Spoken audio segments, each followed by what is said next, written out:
And welcome back to another episode of Eagles Talk with Deeg. My name is Brenden Deeg. Thank you so much for tuning in today. If you haven't already, please hit that subscribe button. It would be greatly appreciated. You can also rate the podcast and review the podcast wherever you listen to your podcast. It would also be greatly appreciated. We're talking some Eagles. We are 24 hours away from the draft. My good friend, Thomas Petersen is with me again. Thomas. Yes, sir. Would you take Malik Willis at 15th overall if he was there? I had to start off with that one. Yeah, I got it. You have to start off with it. No. No is the correct answer. Yesterday, for some reason, it was like 10 in the morning to like 1 p.m. I just had like all these scenarios running through my head. I was like going crazy. I was having a rough day at work. And then honestly, your tweet back saying calm the hell down and maybe take a break might have saved my life because I was losing my damn mind. Yeah, it was perfect because I needed a little smack in the head, to be honest. I was just seeing what fans, I just want to throw a feeler out there, but you know what? It would be insane. And we don't even have to go into that conversation. But yeah, Eagles should definitely not draft a quarterback.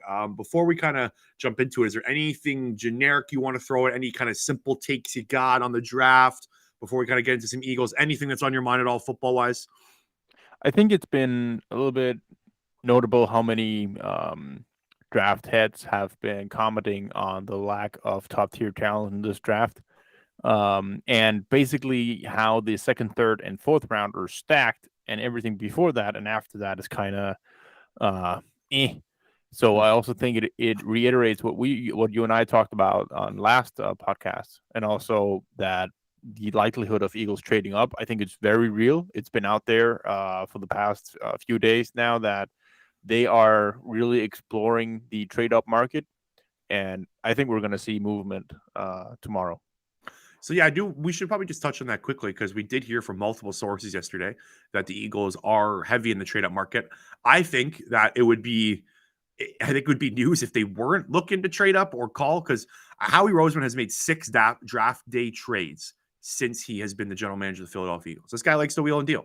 So he likes to move up. He likes to move down in the first round. Of course, last year they traded up to grab Devonta Smith. So of course, it's noteworthy because any team looking to trade up is noteworthy. But I think when it comes to Howie Roseman in this organization, it's just kind of expected at this point. Yeah, and I think the Eagles are in a sweet spot to do that.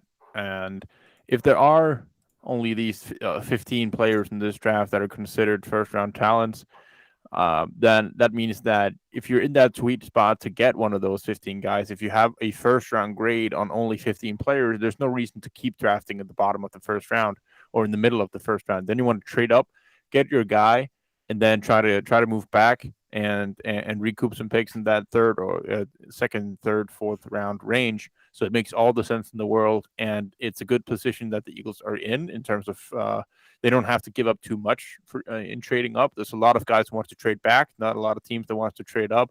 Yeah. Per report. So that's a good spot for the Eagles to be in. There are no real threats to go up and take a quarterback. That also has impact in whether or not teams want to trade down. Do you think that they're going to take your quarterback, for example? Panthers can move down and still grab a quarterback in the first round, even if Eagles were to move up. Seahawks, same thing. So there are some real candidates to trade up there for.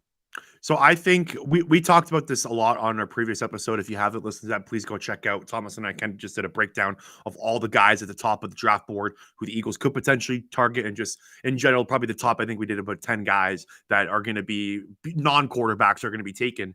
So I kind of want to ask you this. I want to kind of transition this to a question. I think there's 3 guys or 4 guys that say that the Eagles would trade up and get. I don't think Derek Stingley is going to be available to trade up and get, so I'm going to keep him off. I don't think he's going to be around. I think Kayvon Thibodeau, Sauce Gardner, Kyle Hamilton, and Jermaine Johnson are the 4 guys that they would trade up for. Would you give up pick 51 to go get Kayvon Thibodeau or Sauce Gardner? Let's say pick 8, because I think that's yes. The short answer would be yes. Yeah. Okay, I would. But my theory, and I think we touched on this, that my theory is that the Eagles invested in next year's draft and want to do right by Jalen Hurts after trading away one of the first round picks. I think they want to put Jalen Hurts in a position where he has everything he needs to show them that he can be their quarterback and be successful. I think they learned from the Carson Wentz experience, and when they drafted Jalen Hurts in the second round, instead of surrounding Carson Wentz, they kind of know what that was like. Yep. I really think they're going to trade up for a wide receiver. I really have that gut feeling that they're trading up for either Garrett Wilson or Jameson Williams. So okay, that's interesting. I would. So yeah, I probably should have added Jameson Williams in that conversation because the guy I would definitely go trade up for. I think into the top 10 though. Would you trade up in? Would you give up 51 for Jameson Williams? No, I don't think I'd give up 51. I don't think I don't think they'd have to give up 51. Like we just talked about, they can move. They can give up one of their third round picks and then just a shit ton of the later round picks.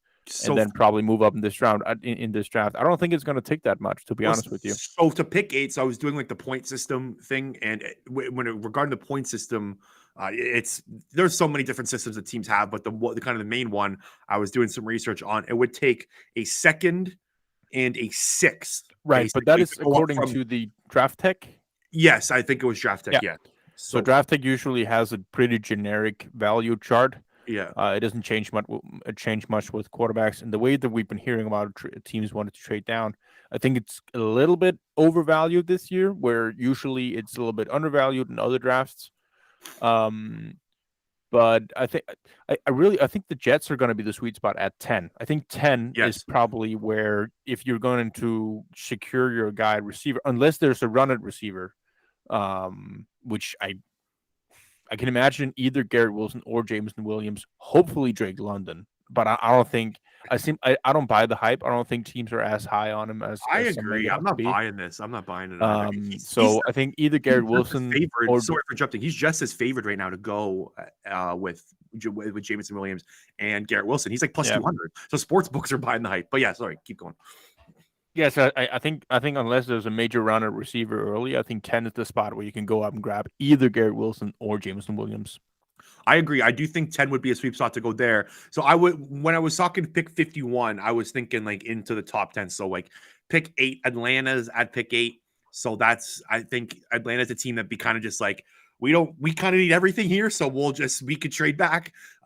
New York Giants at 7 would be interesting if we weren't in the same division as them, because if Sauce Gardner is off the board there and they took their tackle at 5, I don't assume that they would trade down with the Eagles all the way for down 8 picks. So I think 8 and 9 in the top 10. If a Kayvon Thibodeaux or Sauce Gardner fall that far, that's where you would probably have to jump. When I brought up Kyle Hamilton and Jameson Williams, I think those guys are definitely available for a 10 or a 12 Minnesota. And Houston Texans also came out.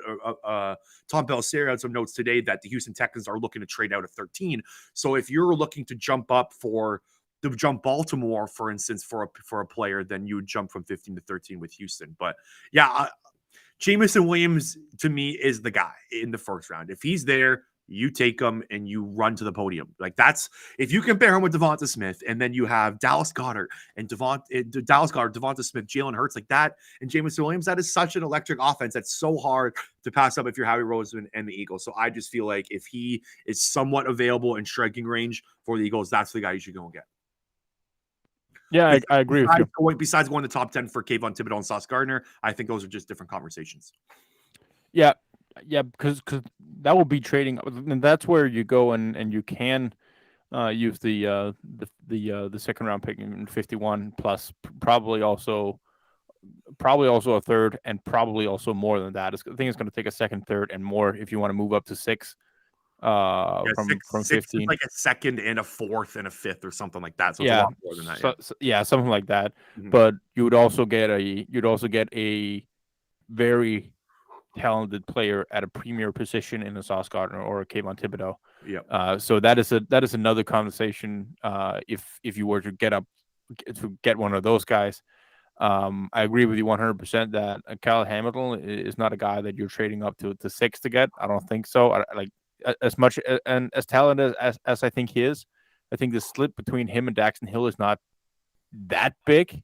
And 10 is probably also around the area. What I would 9-10 is where you probably make the call there. Yeah. If he was available. Now, I think the NFL still has that hard on for the speed, and Jameson Williams' age, considering like you're not drafting him to play immediately, you're drafting him to play the next 10 years and use his speed for your offense. So I think the most likely player to land with the Eagles is Garrett Wilson. Interesting. Okay.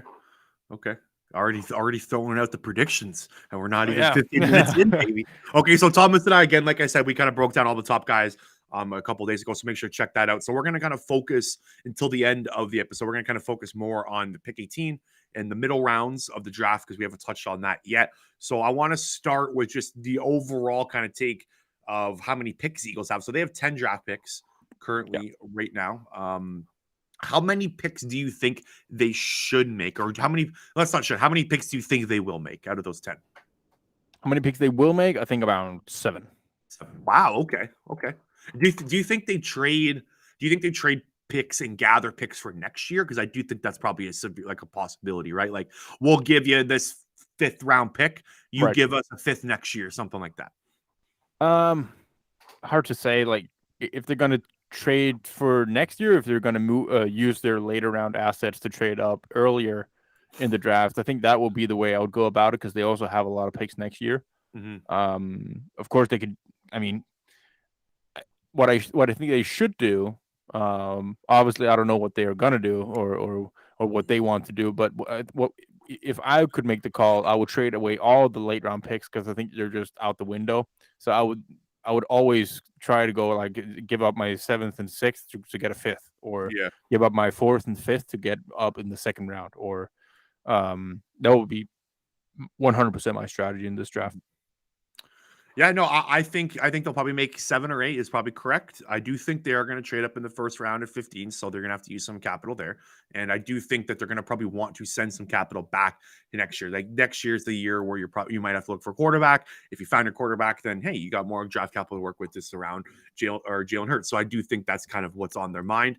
Any players on the team that you think could get traded here? So there were some rumors swirling that they want to move Jalen Reagor. I want to get it out now and say that we should all expect Jalen Reagor to be on the roster or at training camp next year, because I don't think there's a chance in hell that a team is going to give up actual assets for Jalen Reagor. I think the only potential trade with him is like, we'll give you our bad player for your bad player. Yeah, or if they can structure it a way where they take over the cap space, I could even see the Eagles giving away a pick to not have his like. Can you basically? Oh my God! Can you imagine? I mean, they can't really cut him. That'll be terrible for cap purposes. $10 million cap it if they cut him this year. Yeah, not great. Do you think? So you think they'll be like, here's Reagor and his 7th, just take him away from her? Nah, but that's just where I think the value is. I think you're right. He's probably going to be on the roster in training camp. What about so that's that? I have a very hard time seeing Jalen Reagor getting traded. I don't think a team's gonna trade anything. No, why would they? For him. Yeah, exactly. There's no need to. You just wait it out, see what happens, and then maybe you could scoop him up a free agency if you like him that much or whatever. But what do you think about Andre Dillard's situation here? Because I do think that this one is interesting, specifically for a team like Carolina. What if Carolina takes Malik Willis or Kenny Pickett, whoever, early on? They have a huge hole at tackle. And this, we talked about this in the last episode, this draft of offensive tackle is very top heavy, and there's a big drop off. And I think, and I'm pretty sure you have the same opinion here, Andre Dillard is definitely a starting caliber left tackle in this league. Yeah, he is. I read an article recently about the biggest busts in draft history in the past decade, and Andre Dillard was mentioned. I didn't really get it because at this point he's shown that he can be a valuable backup left tackle, and at the times he's been in games last year, he was pretty decent. I mean, he held up his own. I think he can absolutely start at a team. We saw Halapuli Vaitai start, so I definitely think start well. He was good. He was good. I mean, and it took some time for him to get going, but when he did get going, he developed into quite a tackle. So I think the same could go with Andre Dillard. I don't think like a team who wants to kind of win now and don't really want to wait for an offensive tackle, like even Ekem and Evan Neal, like they both have their limitations. and it's going to take some transition for them. So might not be the worst idea to get a guy like Andre Dillard. And especially if they don't get the guy they want, if it is as top heavy as to where they're missing out on either Ekim or Evan, then Andre Dillard makes a ton of sense. I think he has real value in terms of moving up. Exactly. I think you could probably fetch a 3rd or a 4th round pick for him right now. Is that what do you think? You think? I think maybe going back to the value chart, I definitely think that that trading him could equal to the point value of around a 3rd. Yeah, so around that 150 points or yeah. I think that's fair. Would you do it? Would you trade Andre Dillard for a 3rd round pick? Yeah. Yeah, I think I would too. Yeah, I would too. I think otherwise they're not going to get anything for him. And yeah, I think they can draft an offensive tackle project to come in and be a replacement kind of level. And I mean, Driscoll can play like he can swing over to that right tackle position. You'd have Jordan Mailata as the primary left tackle, and like you can always get guys and then try to develop them. You paid a guy to be the left tackle, so there's no reason to panically keep around Andre Dillard just to have a backup plan. Okay, so let's kind of dive into the later picks in this draft. So the Eagles have 51, 83, 101, 124, 154, 162, 166, and 237, including their 2 first-round picks, 15 and 18. That is 10 draft picks. So let's put a scenario where the Eagles, let's say they take a wide receiver and a defensive lineman, okay, a Jordan Davis, an edge rusher. I think that's kind of a fair hypothetical for this exercise here.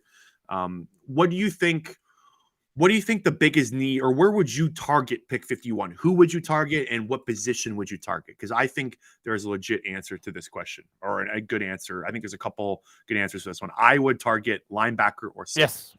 Yes, I agree. Those were the exact same positions I had in mind. Yep. Linebacker in particular. That's a pretty loaded second round group at the at linebacker position. If a guy like Quay Walker is available at that point, you absolutely go ahead and get him.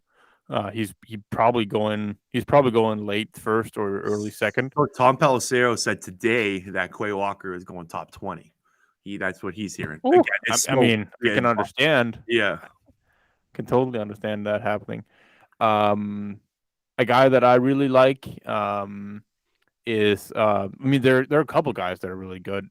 Chad Muma from Wyoming is a guy who's going to get drafted in the 2nd round. Christian Harris, also an intriguing guy. I didn't know this. He's got Eagles written all over him. Harris. He does. What I didn't know is that before Christian Harris went to Alabama. He was a safety or a corner. Interesting. Well, he's got the athleticism and size for that, right?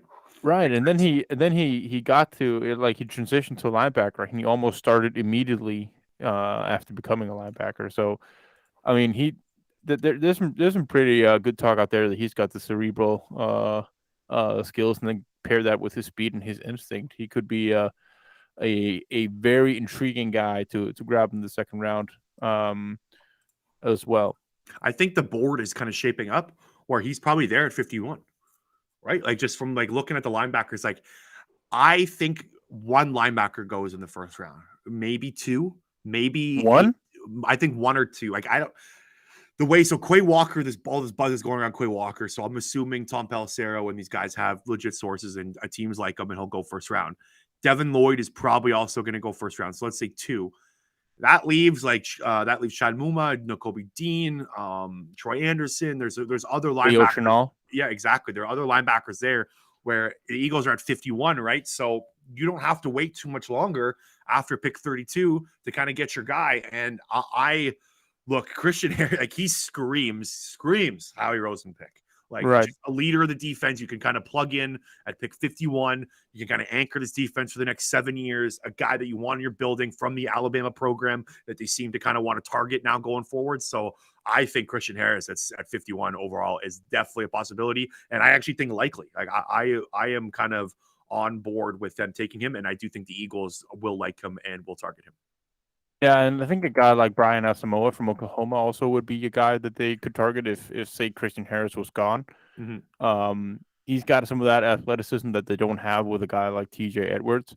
Now naturally, Kaiser White also coming in there. He's like it's the same story. He doesn't have the athleticism of a Brian Asamoah, and like Brian should not be playing in the box. And you have TJ and you have Kaiser to do those things. So he will be a good complement to the linebacker crew as it is right now, simply because that his coverage ability and his athleticism is off the charts compared to what the Eagles have. No, 100% agreed. Any other kind of linebackers that you like in the later rounds? The guy from Cincinnati, Beaver, I think his name is. Does it Darian Beavers? Yes, Darian Beavers. Massive guy, I think 6'4", 250, somewhere around that. 6'4", 245. He ran a 4.7, but he's got long arms. He's got 80-inch wingspan. Holy crap! This is the guy that I haven't checked out yet. I'm just kind of looking at his profile now, though. Look a bit up at him. I mean, he's a guy who's probably going to be going in the third round, probably early in the third round as well. I mean, his draft stock has been rising up through the offseason. Basically, these Cincinnati guys have been like Cook and Kobe, and he's one of them. And like so, Beavers is the guy that I like as well. So I interviewed a DeMarco Jackson, linebacker from Appalachian State, who's supposed to go in the 4th, 5th, 6th round. So make sure if you haven't listened to, check out that interview. He's a really good guy, really smart dude. So maybe a potential Eagles target. But there aren't many linebackers. I think I brought this up on last episode. It's the one position I really haven't watched a lot of. I do feel like there is some depth. Like I watched a ton of Christian Harris. I watched Anderson as well. So I do think there are some just kind of guys that the Eagles should look at in second round. And I think that's where the value is, right? Like we know how much the Eagles need linebackers. And like, if you can, I think it would be really nice for this organization if you could draft one at 51, steps in as a rookie, and then he takes over a TJ Edwards or he takes over a Kaiser White, right? Like that's a good news if your rookie linebacker can come in and replace the two guys that you have starting right now. Yeah, I agree. Okay, so let's say pick 51's linebacker. The next one is a 3rd round pick, and that pick is at 83. So which direction would you go here? Now, there's many different directions. What have we drafted now? We've drafted wide receiver and a defensive lineman. Actually, before we get to pick 83, a couple other positions I do want to touch on in the second round. I do like the edge rushing depth in the second round. Have you taken a look at some of the edge guys that's some depth there? Like I love a Drake Jackson. I think he would be a home run hit at 51. I can see that. I mean, I'm very interested to see how far Ojabo is going to fall because Achilles injury is no joke. He said he's recovered. His agent said he's recovered. They've kind of like been putting out the media buzz, like, oh, he's okay. But again, he tore it under a month ago, right? Yeah. How the fuck do they know if they recover? Like his progress is going, like not recover, but like his progress is going well. You know, they have to say that. Yeah, you're right. They have to say that. It's a serious injury. Yeah. So that's one I'm excited to monitor because I think Ojabo had top 15 written all over him before. Is he going to slip to 51? It sounds like it. I think teams are scared. They should be scared. Yeah, I think teams are worried. And I'll definitely take a 51. I'll take a swing on him there. I would too. I think I would. I like a Nick Bonito a lot and Logan Hall. Like Nick Bonito. Oh yeah, Nick Bonito. Logan Hall as well. Logan Hall's going first round, I think. Yeah, I do agree. I think he's squeezing the first round. But I think I've been kind of preaching this take. I know I'm kind of regurgitating takes here, but I think that the depth in this class is awesome compared to top one talent. Like a Drake Jackson, a Bonito, like a Logan Hall, like these guys, I think can be diamonds in the rough kind of later in the draft. And instead of like reaching for one at the top, like an Aiden Hutchinson, who I just do think is overrated and whatnot. I just think the depth compared to the top is just where you should be trying to find these guys. Yeah. Okay, so let's move on to 83. So let's say they have an edge rusher. Let's say they have a linebacker and a wide receiver. Where would you go? What position? What players do you like in this spot? I think it might be interesting to double dip in wide receiver here potentially. We haven't drafted a corner at this point, right? We have not drafted a corner. Yes, maybe that's where the Eagles probably should go, knowing their secondary. So corner might be where you probably look. Are there any kind of later round corner guys? I have a few that I think the Eagles will like. Yeah, I like the guy. I like the guy from Houston. Eagles had a top 30 visit with him. What's his name again? I'm pulling up right now. Houston. Marcus Jones. I like a Marcus Jones. Marcus Jones, He's yes. smaller guy though. Small. Small guy, But but he's made it work in Houston. I mean, you couldn't tell on his size. You couldn't tell his size by the way he was tackling. I mean, he was a physical guy. He'd like to get in there, and get in on the tackling. yeah, he's a fun player to watch. 5'8", 177. He came in at the combine. But I mean, just his movability and like I said, like his willingness to hit. He forced the second most incompletions in college football last season. So if nothing else, like if he doesn't work on your if he doesn't work in your defense, he will be in the instant punt return, kick return guy. Yep. Any like concern because he played slot primarily, right? At Houston, so they already have Maddox, so maybe that could be a problem. But I think it's to the point where safety. Yeah, exactly. You just want to get players in your building. I don't think Vontae Maddox should be swaying you of who to draft in the second or third round. So I do think I like that one. What about a Jalen Armour Davis? Have you watched him? Another Alabama guy. I have not. So Alabama corner, he's supposed to go third or fourth round. Kind of screams another, like, again, like I think the Eagles like the SEC and they want to kind of take guys from there. He's 6 foot. He's got shorter arms. He's only got a 74-inch wingspan, but he ran a 4.39 40. He kind of had not a down year, but didn't play up to his potential. And that's why he's kind of slipping. And like, again, like an Alabama corner that started as a junior should be getting more hype. So that's why I don't really fully understand what's going on with him. But I do think the wingspan has a lot to do with it. Like 74-inch arms as a corner is not ideal. But I think that's a guy they would like there. Kobe Bryant, potentially, the other Cincinnati corner. I think that's another guy that they could definitely a third round guy to target. Yep. And Cam Taylor-Britt from Nebraska, I do think is an option for them. They're gonna like his traits. He's super fast. I just gonna think they're gonna like his size and speed. So those are two guys. And kind of sticking there at the defensive back position. Either it's going to be corner or safety. If they were to go by that, Herbert Joseph, a guy who could be a potential guideline at that point. Guy, safety from Illinois, 6'1", 203. I mean, great movability, great tackler. The only thing about that is I think he only started for a season at Illinois. Nick Cross, if he was to fall, I don't think he's going to fall to the third round. He's been gaining a lot of traction lately. Also a guy with really good breaks and a good tackler. So they got a bunch of good tacklers from the safety class. And talking about like good tackler, Brian Cook, like like that guy can hit. I like a Brian Cook. So one last corner that I have just on my list here that I do think is a potential Eagles guys. Martin Emerson, he's Mississippi State later round guy, super long arms, super quick. He's young. Just one of those guys that you kind of need in your building to develop because he's super raw. But I'm just kind of going by dudes that I think the Eagles would like just with size traits and speed. So I do think, and I think they're going to stack this with corners. Like I know they have a lot of young corners, but I think they're going to keep just throwing darts at that board. Like I think they're going to keep swinging, taking swings, see what sticks here. Like dude, they got Tate Gowan in the building, right? Who else do they have? They have a bunch of young dudes that are kind of Chachere, right? They all sucked in week 17. Yeah, exactly. My God. And that's what I was kind of after our conversation after the last episode, I was thinking like this secondary, like that we're potentially throwing out there was a secondary almost that we played against Dallas in the last game. So not ideal. Oh yeah, that was week 18. That's right. We got week 18. Okay, so that's corners later in the draft. I want to touch on wide receivers because this is like my bread and butter here. I love some late round wide receivers. I got it out of the way early this year. I was like, you know what? Like about 3 weeks or a month ago, I was like, I'm going to watch all the wide receivers now, and then so I don't have to do it later on because I'm obsessed with them because that's like literally, like I said, my bread and butter. A few guys that I really like in the later rounds. Have you watched a Kyle Phillips yet from UCLA? I have not watched Kyle Phillips. No. Kyle Phillips is exciting. He's got very quick feet.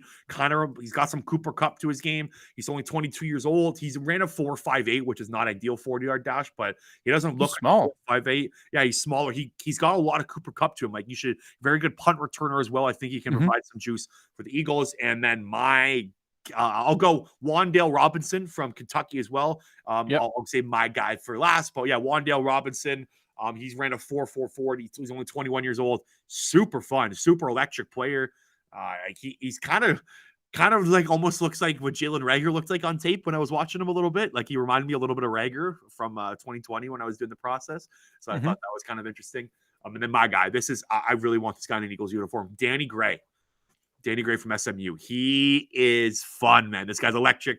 4'3", 440. He's 23 years old. I know it's not ideal, but I had a blast watching Danny Gray. Like I kept coming back to him. Like this guy is going to be something. And Dane Brugler also brought up, who's an NFL draft analyst for The Athletic, was also on the show before. He said that Danny Gray is going to be this year's Darnell Mooney. And if you can get a guy like that in the later rounds, I would take a swing on that. But I really like myself a Danny Gray. The age thing is not ideal, but again, man, one of the most fun players I've watched throughout this process. I'll supply you with a Memphis Calvin Austin. Oh yeah, like a Calvin. Not a that late round guy. I think he's going to go earlier as well. He's probably going to be a 3rd round pick at the max. I don't think he's going to slip to the 4th round. Like another one of these small receivers, 5'8", 170. So by far one of the smallest receivers in the draft. He's in the 0 percentile of wide receivers in height, weight, and wingspan. But I mean, he produced like a champ. While he was at Memphis, I think he broke 1,000 yards like a couple times, and maybe like around 10 touchdowns both years in 2021 and 2020. He's one of these guys as well where you just like he explodes off the line, but not just he's not just fast. His footwork when he's coming off against press is something that I really noticed about him, and where he kind of separates from me from a lot of the other guys, because a lot of these college receivers are fast, and when they're small and they have off coverage, or if they are lined up in the slot offline, like they have a lot more room to work with. Calvin Austin beat guys at the line in press man. So he is one that I'd really like to see if they were to take a wide receiver in the 3rd round, and say they go by 1st round and 2nd round, not having a wide receiver. He's definitely one that I would trade up for if he even gets to that 3rd round territory. Mm-hmm. Nope, definitely could see that. He's fun, really shifty guy. He'd be kind of like a fan favorite, I think, if he was in Philly right away. Like right? Devontae Smith, Quez Watkins, and a guy like Calvin Austin will be the smallest trio in football history, I think. Yeah, you're right. Quez Watkins had some hype, but man, that guy's like Quez Watkins is one of those guys I want to send to my grandma to eat for a week or two. Just fatten him up a little bit, get him in a European grandma's household and make him fat. But okay. What do you think about it? What do you think our diet looked like? Well, no, okay. Well, I meant like I'm German, right? My German grandma like schnitzel special with gravy, potatoes. Like, man, if I lived in my grandma's house, I'd be fatter than I already am. China can't be there. What's a Denmark dish? Like, what do you guys like? I guess I'm a little learn here. Local Danish food is boring. But is it Danish from Denmark? Like a Danish, like the baked good Danish? I've seen a ton of what they call like the baked dishes, and like Danish is not really something that you see too often in Denmark. No, interesting. Like at Tim Hortons, like if I went down the street to my Tim Hortons, I would get it. Like I used to mess with Danishes all the time. Like they were awesome. I'm just kind of putting two together. Is it from Denmark? I guess I've learned. Just kind of just spitballing here. Okay, why don't we keep it rolling? Is there any other late round receivers that you like? I have a few more later round guys that we can touch on before we get to our mock draft. Not receivers. I think the next thing that like moving into the 4th and 5th round, I think Eagles would have to look into the running back market in this draft, because there's a ton of guys who can really run, but there aren't really anyone like there aren't too many where I think they're going to go high in the draft. I think it's going to be a run on the running back position in the late 3rd into the 4th round of the draft. And there are a lot of guys to really take a look at there. It's weird. I've kind of fallen for like a late round running back. I really like an Isaiah Pacheco out of Rutgers. Have you watched him yet? I have no idea who that is. Yeah, he's kind of he's not supposed to go to like 6th, 7th round. He's not the most. He's a very raw runner. He probably needs some help from a running back coach. It's like if a Deuce Staley was here, would have been kind of ideal. That's always a good start. Yeah, I know, but man, he ran a 4.37. He's got a lot of juice. He's a bigger guy. He's only 21 years old. I really like it as Isaiah Pacheco. I've kind of, because I was watching Bo Melton, for instance, in the Rutgers offense. Bo Melton's a receiver from Rutgers, who I've kind of fallen on a little bit. I liked him at the beginning. And then I was like, who is this Pacheco guy? And like I started doing more in depth on him. I'm like, man, this guy's got juice. Like he kind of popped to me more than a Bo Melton. He's going to go 6th, 7th round, but that's a running back I really like. I do think the Eagles are going to take a running back, at least one running back in this draft. Any offensive linemen that you like in the later rounds? I've got one that I think the Eagles are going to like a guard. Who is that? Is that Strange? Strange what? Is that Strange? Like Cole Strange from Chattanooga? No, I got Chris Paul from Tulsa. Oh, damn it. We thought we had the same guy. I saw Cole Strange, and I was immediately like if we could just have a guy in an Eagles uniform, just said Strange on the back. Yeah. No, I don't have a Cole Strange on. I got Cole Chris Strange and Cam Jurgens. Cam Jurgens from Nebraska and Cole Strange from Chattanooga. Both guys undersized guard center prospects around that 6'5", 6'3", 300-pound range. They got some pop in their movement. And the thing about both of them is that they're kind of the old side. Like Cam Jurgens will be 23 in his rookie season. Strange will be 24 in his rookie season. So they're kind of to the older side, and they both have to add on some weight when they get to the league. But both guys are guys like they can be third-round picks, both of them, and they kind of fit that mold of athletic centers that the Eagles like to get. Especially if you were to not get a guy like Tyler Linderbaum and you wanted a project to take over for Jason Kelce when, God forbid, that he decides to hang it up. Either of these two guys could be a replacement for him in a year from now. Mm-hmm. Do you think that Kenyon Green is potential in the second round? Because they took Kenyon Green. Yeah, Kenyon Isn't Green. he going to go kind of early? Yeah, that's what, in the second round. I kind of jumped the gun here. Texas A&M guard. Wouldn't they kind of have to trade up for him? Isn't he going to be that? Because like you have a top tier of offensive linemen that isn't really that deep, and then it kind of dips. And I think Kenyon Green is the first guy there in that second tier. Yeah. Okay. Yeah. Maybe he'll probably definitely be out of the range. I think he's going to go higher than he should. Mm-hmm. Yep. I could definitely see that. Okay. Just a couple other late round guys that I want to throw your way. Well, not late, but this one's not very late. Jaquan Brisker, safety from Penn State. I do think the Eagles are probably going to like. Just if they can't get a safety in the first round, then this is definitely a guy to keep an eye on. Yeah. And I got to talk about Nevada's offense here. I had a ton of fun watching Nevada's offense during this draft process. I really like Carson Strong. I think he's going to be a good quarterback, maybe a league backup, but he's definitely got some juice. And Romeo Dubes and Cole Turner, tight end from Nevada. I think the Eagles are going to draft a tight end. I would keep an eye out for a Cole Turner. He's long. He's 6'6". He can run. He ran a 4.75 40. He's got the jumps. I think he would be kind of a cool guy to pair with Dallas Goedert. So watch out for Cole Turner. And again, shout out Nevada's offense. You guys are fun to watch. Any other late round guys before we get to our live mock draft? I will say Eagles should draft a running back. I'm just going back to running back talk because I don't think Miles Sanders is going to get extended. And if he's going to show what he's shown the last few seasons with the team, he's out of here. That is not going to be any future in that. So they nailed it with the Kenny Pickett. Not Kenny Pickett, Gainwell pick last year's draft. And I think if you compare that with some power runner like a Samir White or like Samir White out of Georgia or a Brian Robinson from Alabama, if any of those guys were to slip to the fourth round, definitely I think you should take a swing on him. Mm-hmm. If they were to draft a guy like James Cook, who I think is the best receiving running back in the class, he kind of reminds a little bit of Kenny Gainwell. I think James is a little bit more of a physical runner.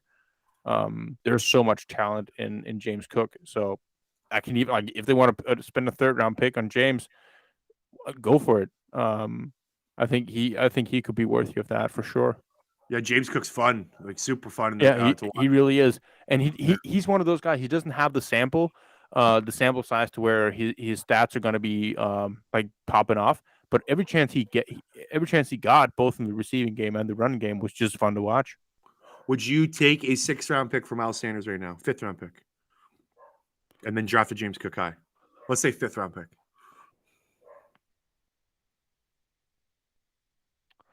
It's tough, right? Because you'd also like to just get to see Miles in, like, we haven't seen him really be used. Either he was injured or the coaching staff didn't use him. Like, it was so weird that he was never really used at 20.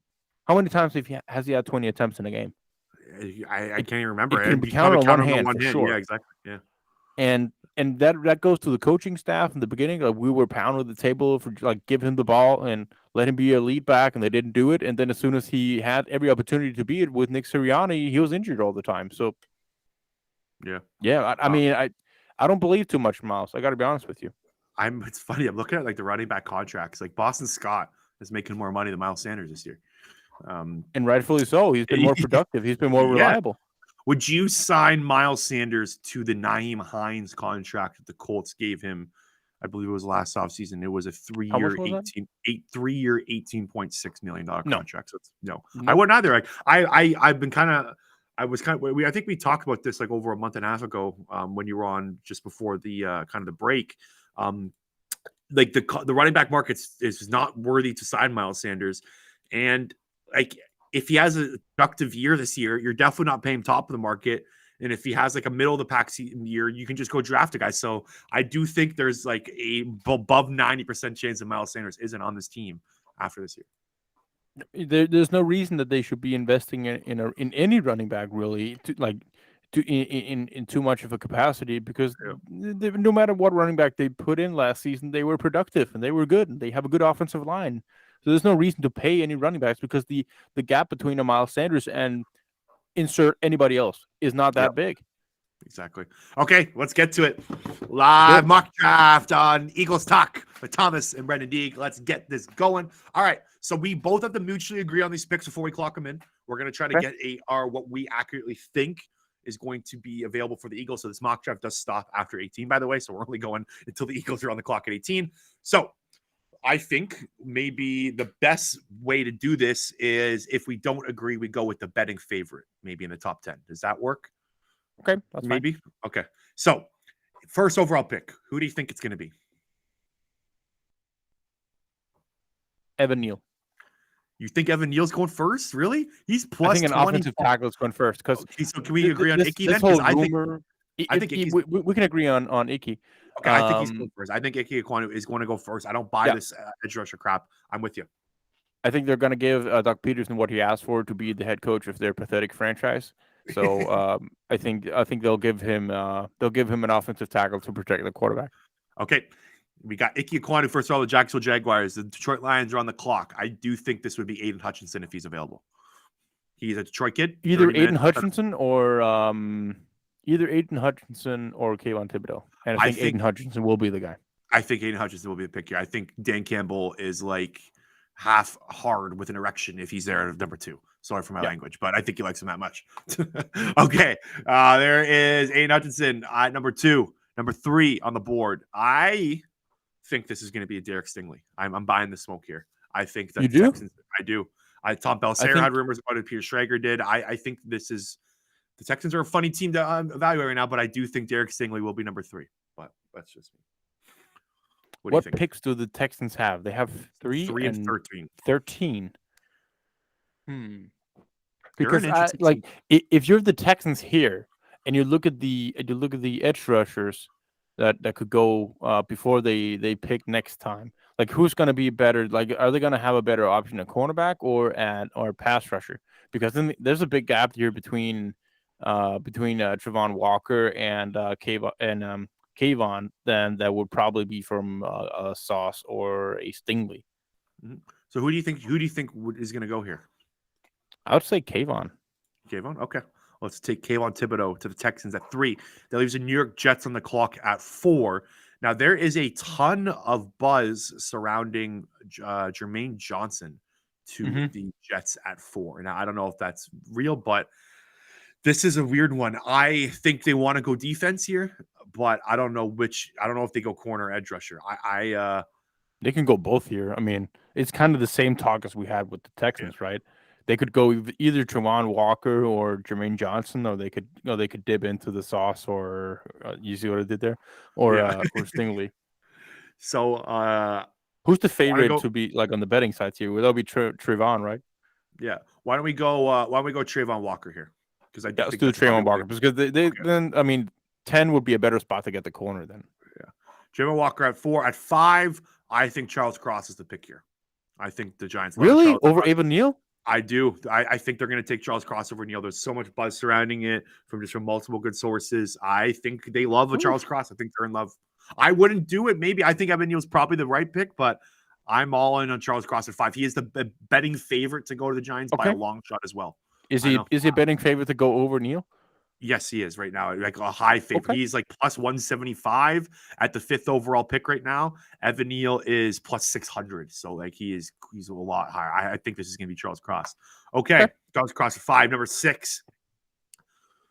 Now this is, I think this pick's going to be a quarterback. I don't know if the Carolina Panthers are going to make that pick. I think a team might trade up with Carolina. Yeah, but I think number 6 is going to be a quarterback. I don't know who, again, I don't know who's taking a quarterback. I quarterback. Yeah, I think this is a QB pick here. I think this is either the Panthers take him, a quarterback. I'm sounding like a broken record here. How about Evan Neal? Okay. All right, let's put Evan Neal at 6. Because you know what? The Panthers would probably be the smartest pick for the Panthers.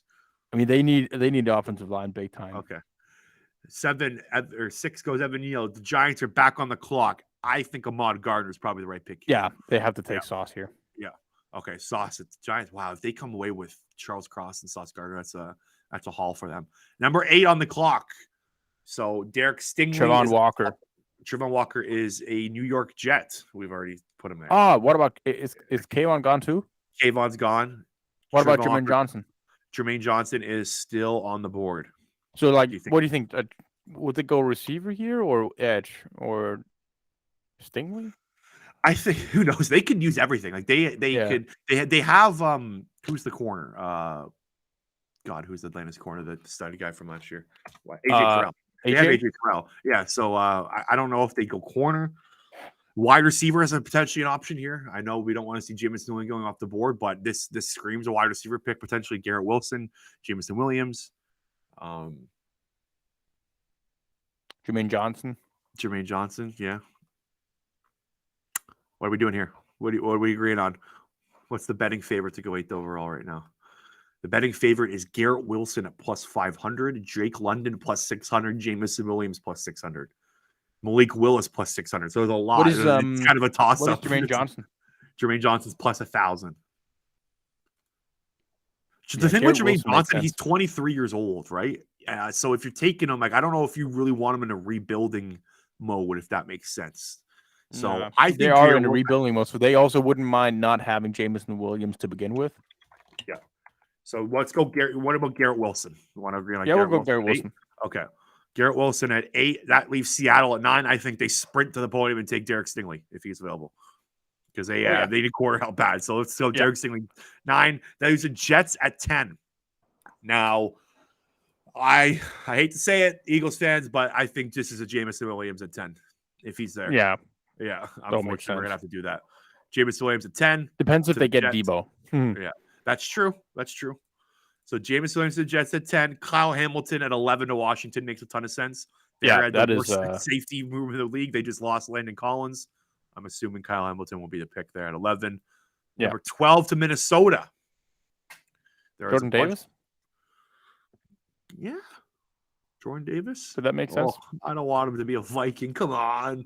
It could make sense. Who's their defensive tackle right now? They have an old defense, I'm pretty sure, right? Yeah. Jermaine Johnson is also a guy who would make sense there. This is not a good looking draft for the Eagles right now because there's no. I think it will be Jordan Davis. Just in terms of how high his stock has been going up. I mean, I know a guy like Jermaine's stock has been rising as well, but not to the level of a Jordan Davis. Yeah. Okay. Jordan Davis has been taken at 12 by the Minnesota Vikings. At least 13 on the board for Houston Texans. We have no quarterbacks going right now. This is not good for the Eagles. Who did we take for the Houston Texans at 3? We took Kayvon Thibodeau. So I think they'd probably go wide receiver here. I think they'd probably want to dip into a wide receiver market here, maybe a Drake London. But Drake London's got similar skill sets than Nico Collins, who they did take last year. So I don't know, but I'm assuming they want some wide receiver help here. What about a Chris Olave at 13? I don't have betting favorites after the top 10, so I can't help. We can't help us out there. We're going to have to make our picks blindly here. Yeah. Any offensive linemen we think are worthy at this point? Trevor Penning. You and I are not Trevor Penning guys. No, I'm not a big on Trevor Penning. Bernard Raymond's available. Bernard Raymond's going to be in an old age home by the time he starts. What about McDuffie? Trent McDuffie, yes, he's available. They need corner help. They basically need everything. Corner help. They double dip on defense. They got a good edge rusher, got a good cornerback. We just took a Trent McDuffie, the Houston Texans at pick 13, pick 14, the Baltimore Ravens. I think this screams George Karlaftis. I feel like he'd be a Baltimore Raven. Yeah. I think okay. That's a good pick. Here we go. That leaves the Eagles on the clock with not a lot to work. This is like an utter disaster start if you're Eagles fans, because you need quarterbacks to go, right? You need Malik Willis. You're banking on a Willis and a Pickett would be so ideal to go before the Eagles. And in this mock draft, we have none of them are going, and this is a potential scenario where the Eagles are screwed with no quarterbacks taken. Thomas, what are we doing at 15 here? The top on PFF's board is Drake London, Devin Lloyd, Tyler Linderbaum, Devontae White, Bernard Raymond, Nakobe Dean, Chris Olave, Andrew Booth, Lewis. Okay, I got the pick. What's the Traylon Burks? Traylon Burks at 15? Okay. I would love it. We're clocking it in. Traylon Burks at 15 to the Philadelphia Eagles. That leaves the Saints at 16. Do they go quarterback, or do you think they take a tackle? Penning here would probably. It depends, right? Because if they have a guy they like at quarterback in this draft, they're taking him here because they're not going to risk anything with the next two picks. They're not going to risk a Steelers trading up, or if they like a guy, they're going to take a quarterback here. Let's go Malik Willis to let's go Malik Willis, and just to get a quarterback. It doesn't matter who it is; they just get one. Okay, so that leaves Malik Willis taking a pick 16. That leaves the Chargers on the board. I'm assuming they sprint to the podium and take a Trevor Penning or a Tyler Smith, something like that. They need a right tackle. That's pretty much their only hole on the roster. Yeah. So let's clock in Trevor Penning there. That leaves the Eagles as their last pick. It doesn't help them really much, but yeah. Eagles on the board at 18. Who are they taking? So we got Devin Lloyd, Linderbaum, Devontae Wyatt, Bernard Raymond, Nakobe Dean, Chris Olave, Sky Moore, Andrew Booth, Zion Johnson, George Pickens, Kyrie Earlham. That's probably too high. So I have two guys that I think here. I'm not taking Jermaine Johnson. So Jermaine Johnson's still available? It's still available. PFF hates him, so that's why he slides down. PFF on Jermaine. I thought he was gone by now. So Jermaine Johnson, the PFF has him ranked at this 32nd overall player. So I think they're taking Jermaine Johnson here. So I have three guys that I'm thinking of at this point here. There'll be a Clemson Andrew Booth. Yep. I think he makes sense here because Eagles desperately need help in the defensive backfield. Daxton Hill from Michigan, a ton of versatility, good tackler. He'll be his starting safety day one for the Eagles. And I think he's got the versatility they like and being able to get to the slot and also play deep. And Jermaine Johnson also would be an option. And I think Howie at this point, the podium and get a Jermaine Johnson. Yeah, you'd think that, but then again, like we just talked about it, they put themselves in a position where if they don't come away with serious defensive talent in this draft, like for either cornerback or safety, they're kind of screwed. Yeah. So I think this is an Andrew Booth, or also I don't think Jermaine Johnson is going to be available. Yeah, I think we fucked up somewhere, but we're taking Andrew. I think Andrew Booth would probably be the right selection, or if they want to go with Dax Hill or Lewis Cine. I think they'd probably go secondary there. So if they walk through the Traylon Burks and a secondary piece of Andrew Booth, Lewis Cine, or Daxton Hill, I think I'd take it. I wouldn't love it, but I think it would be okay. I think we haven't talked about the 18th pick yet. So why don't we just finish off with this conversation here? I think we can kind of we'll end it and we'll zoom out here. I think the most likely scenario for this Eagles draft is for them to trade up at 15 and go get a guy that they like, and then trade down at 18 and gather the picks that they use to trade up and gather and go to the back of the first round. And that's what I think it would be a smart move, because you're flexible. You got the 2 first-round picks. You don't have to sit there and wait. I think that would be probably the most likely scenario, and I do think that would be a great scenario for the Eagles if you could trade up and get a Pro Bowl, perennial Pro Bowl, and then move back and get a Lewis Cine or a Daxton Hill or an Andrew Booth. Agree, and I think our mock draft here shows how fragile the 15th pick is, because you're in this position then where you don't hate the pick, but you also don't love it. It's not like Traylon Burks at 15 is fine value to me, but it's not where you go, let's go. I mean, you're not slamming your table and tipping over your beer because of the pick, but it's fine. Like Andrew Booth and Traylon Burks, they're fine picks. But it is a fragile spot to get up and get one of those slam dunk first round tier guys. And yeah, like you said, like you can trade back with the second first round pick, even go back to the second round and recoup maybe a second or a third. And really, I think that will be the way that it's going to go about. Yeah, I agree. I think that's the most likely scenario. I think it's going to happen. I'm expecting a trade up tomorrow. I am. Yeah. I'm preparing myself for it. All right. Unless there's going to be a ton of quarterbacks taken, or it's going to be a run at a weird position or massive surprises that we haven't seen coming. I think offensive tackle and quarterback will probably be a run towards the end of the draft. Those two positions, and that's a perfect time for the Eagles to move back. So, all right, Thomas, that was awesome. Any last chance? Anyone and want to get any more draft takes on the Double Doink podcast before we take off? Let's just get this draft going. Yeah, let's get it over with. Anyways, guys, thanks so much for tuning in. Greatly appreciate it. Eric and I did our mock drafts yesterday on the Double Doink podcast. If you want to take a listen to that, I did again. I'm going to reiterate. Did a bunch of draft prospect interviews. They were awesome. It was probably the most fun thing I've done on this podcast. Was learning the backstories of these kids. Please go check that out. Check out Thomas and I's previous episode where we kind of broke down the top 15 of the draft and who the Eagles will take at the first pick. And then, of course, subscribe to the podcast. Thomas and I will be back on Thursday night with a live reaction right after the Eagles pick on 18. So you're going to get us fresh out the box what we think the Eagles did in the first round. Can't wait for that. Enjoy the draft, fellas, and we will talk to you later.